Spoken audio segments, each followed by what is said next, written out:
Okey, Baktia. Okey, jalan. Tunggu sini. Okey, selarikan yang abang cakap tu. Selarikan tepat buka pintu. Dengan tiang tu. Baktia. Awak jangan terlebih-terlebih, Baktia. Awak tengok betul-betul. Tempat buka pintu tu kat sini. So, dia kena selari dengan benda tu. Selarikan. Macam gini, selari. Ke sejajar.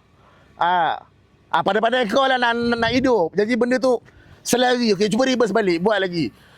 Kau reverse sikit je, kau sampaikan dekat situ.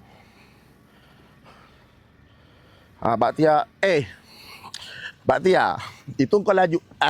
Baktia, itu kau laju sangat tadi tu. Abang tengok dah macam nak tergelincir tadi tu. Kau nak kena jaga. Jangan sampai tergelincir macam gitu. Tak berapa boleh rupanya. Paras sini, tempat buka pintu ni, selari. Nak lekat gagam kayu ke abang kat sini terus. Senang. Lagi sekali. Selarikan. Bukan susah sangat nak selarikan.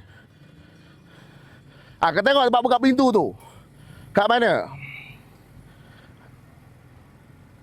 Betul tak? Tadi tu dah betul. Dah betul tadi tu. Tempat buka pintu kau kat bonnet ke? Ada tempat buka pintu. Sini tu selarikan dengan dia. Sikit lagi tu. Belakang sikit. Bagi dia lagi cun. Ni terlebih. Belakang sikit. Ya. Cari tiang pun dah semput dah. Pusing kiri sampai habis. Okey. Kita makin biasa berapa minit dia tu. Dia tak sampai setengah jam. Kalau setengah jam tu nak pergi shopping mall. Okey, R. Okey, tarik. Reverse. Macam biasa. Cari yang kita cakap tu. Apa? 3 batu hitam kan? 3. Dek. 3 batu hitam. Itu bukan sampai 3 tu. Dah 9. Dah 9 batu hitam. Jangan ke depan balik. D. Janganlah pusingkan steering tu. Kiri. Steering abang tak sebut jangan buat.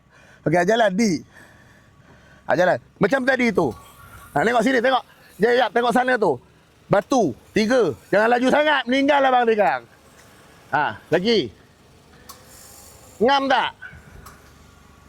3. Kira. Dah. Tegakkan steering. 2 kali. Okay. Dah, 2 kali. Kira. Okay, dah, ribas. Buat apa-apa tak mengira kau ni. Nak makan bismillah tak? Ribas, paras tayar belakang. Dah.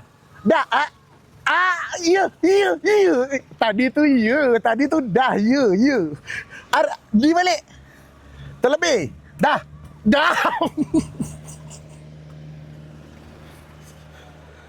Abang ada simpan buruti lori tu itu hari. Mana abang letak buruti lori? Okey dah, tarikkan dah habis. Ajar abang sedarkan buruti tu kan, sedar kau kan. Dah, reverse. Jangan laju sangat. Slow sikit. Abang kat tepi ni. Kalau abang dapat kecederaan hamstring kan. Reverse lagi. Dah jadi lah tu. Dah. Jadi lah tu. Buat slow-slow. Dah. Buat slow-slow je. Nanti berjaya. Dah. Janganlah pusing kiri habis. Pusingkan dah habis. Keluar berhenti je terus. Dah jom kita balik.